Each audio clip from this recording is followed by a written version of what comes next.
Hello guys, welcome back ulit dito sa aking channel Trips TV 34. Ngayon, usapang laptop muna tayo ulit. Meron tayong laptop dito na Lenovo dun sa kakilala natin. Nag-issue daw niya yung parang nag-reset ata siya, tapos hindi nag-success yung reset niya at parang na-corrupt daw yung either hard drive niya or RAM memory niya. So susubukan natin, i-check natin muna, siguro i-check natin yung BIOS niya sa BIOS settings. Kung hindi pa rin mag-work, itatry natin siyang i-open, titingnan natin sa loob. Pag hindi pa rin, siguro gagamitan na natin siya ng ibang paraan. So, tara!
So, nag-try na tayo nung dun sa book menu, pero hindi nag-work. So, i-try natin siyang i-open. At susubukan natin mamaya after natin i-open kung mag-work siya.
Try natin tanggalin itong RAM memory niya.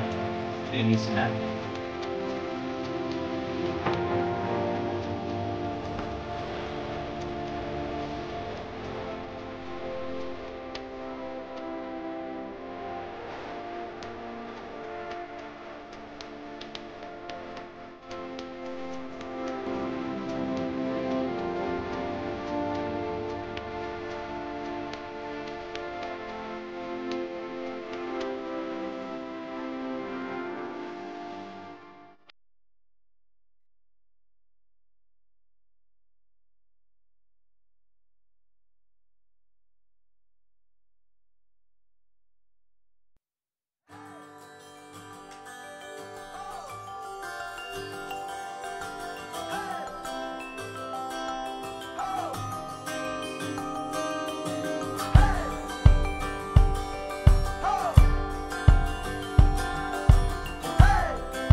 Ngayon, ang gagawin natin, subukan natin siyang gamitan ng itong flash drive. So ito siya. Generic flash drive. So kailangan i-order niya. So para gawin yun, press lang natin yung 6 ang press hanggang taas.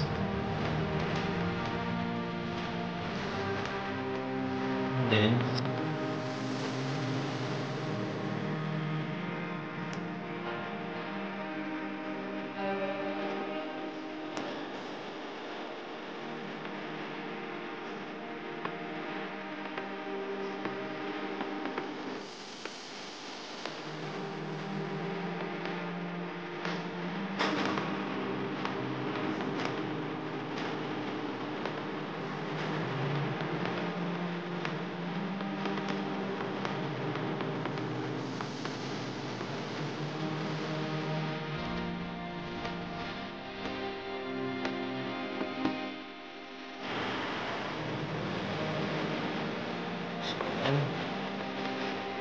binasa na niya yung portable device na nilagay natin.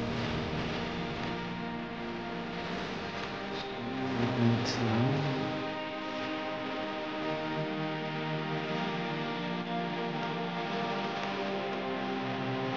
siya install, siya repair. Ngayon, subukan natin muna yung repair.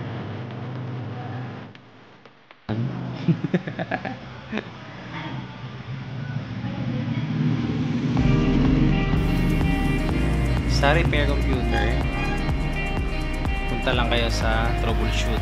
Kasi dito, pwede nating i-reset into factory default setting niya. So yan, troubleshoot tayo. And then, may mga option dito na pwede niyong pagpipilian. Pwede restore, system image, recovery, command prompt, pwede niyong gawin yun lahat, pero iba-ibang process yun. Pero ngayon, yung gagawin natin, try natin yung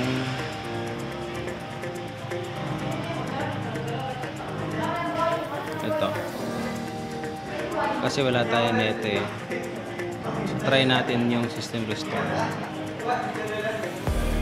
Wala. So wala siya. Wala yung system restore. So try natin yung recovery. And then wala din. Wala siyang recovery. Yung kagandahan lang talaga pag may portable device, ano ka, flash drive, pwede mo siyang gawin ganito. May option ka kung ano yung mag-work sa kanya. So ayan, walang ano. Try natin. Nice. So wala siyang system image backup. So cancel lang. And then balik tayo ulit dito. Repair tayo.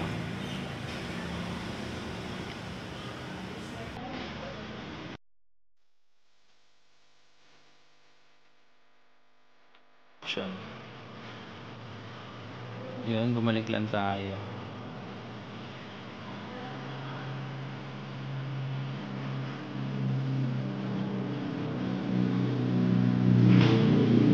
So hindi nag-work yung tatlo. Yan. Wala, hindi. So babalik tayo.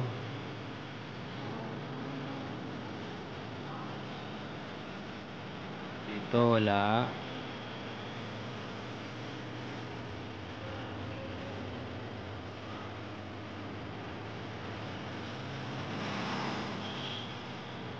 Dito wala.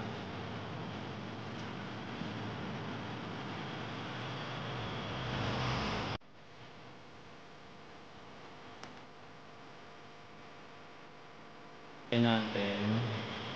Bumalik tayo ulit.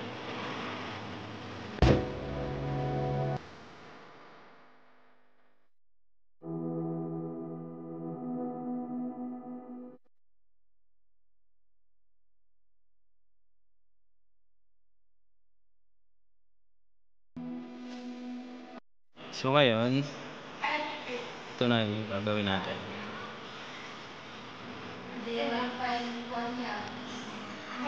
Kasi nakurap nga yung RAM niya. Susubukan natin siyang install ulit ng bagong OS. Kung mag-work siya.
So click next lang.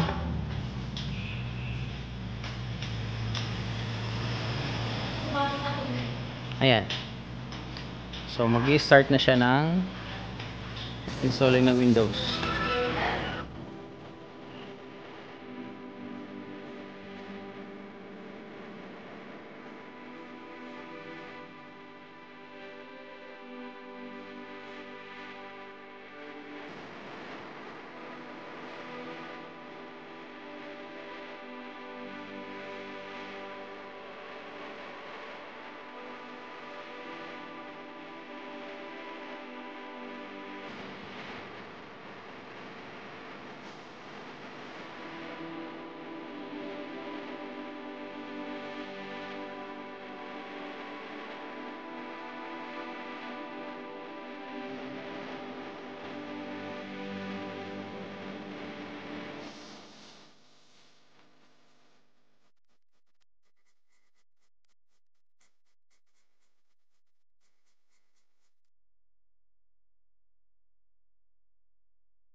ayun.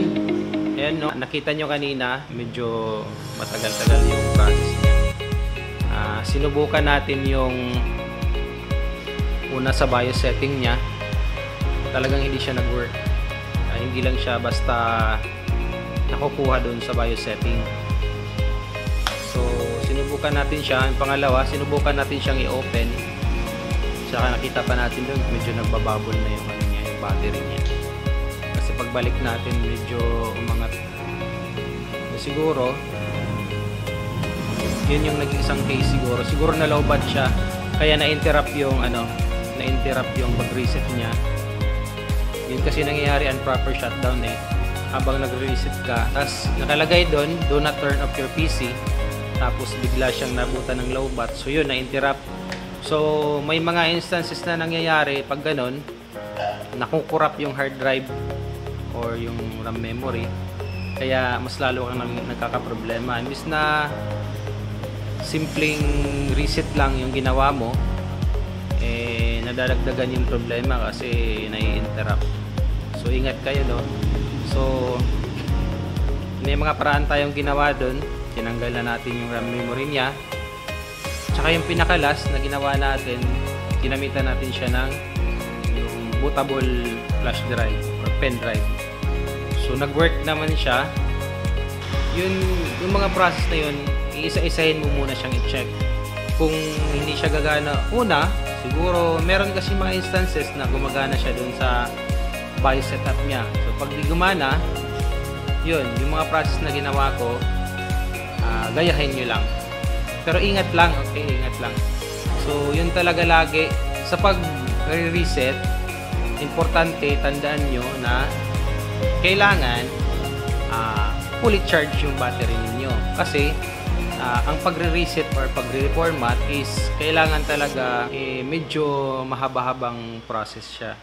So kailangan fully charge yung battery mo. Kung okay pa yung battery mo, kung wala pang problema, kailangan fully charge. Or else pag may problema na yung battery mo, kailangan nakasaksak lang siya lagi dun sa saksakan, naka-plug lang. Kasi para hindi may interrupt yung ginagawa mo, para maiwasan mo yung mga instances o mga problema na nangyayari na nakukurap yung hard drive, RAM memory, or may nangyayaring hindi maganda sa laptop mo or sa PC mo. So kailangan talaga pag nagre-reset ka or nagre-reformat ka, kailangan tandaan mo, hindi basta-basta nagre-reset ka lang kasi nakita mo to saan or nakita mo sa YouTube. Kailangan din kompleto din yung gamit mo. For example, kung nagre-reset kasi, i-restore lang natin yun into factory default setting niya. So hindi na natin kailangan yung OS. Pero kung nagre-reformat ka, kailangan ng OS. So yun yung mga bagay na kailangan mo tandaan. At kailangan fully charge ka at or else naka-charge lang yung laptop mo. So yun, sana nakatulong sa inyo. Kung ito man ay isa sa naging problema nyo para ma-solve niyo yung problema nyo. Thank you so much. Shout out sa lahat ng mga supporters ko. Thank you so much sa suporta ninyo, sa walang sawang panunood sa mga ina-upload kong videos. Para dun sa mga bago pa lang dito sa aking channel, wag nyong kalimutang i-like, subscribe, paki-share na din, and then paki-hit yung notification bell at i-select nyo yung all para mas updated kayo lagi sa mga ina-upload kong videos at tutorials para makatulong din sa inyo. So salamat. Keep safe sa lahat. Thank you. Bye-bye.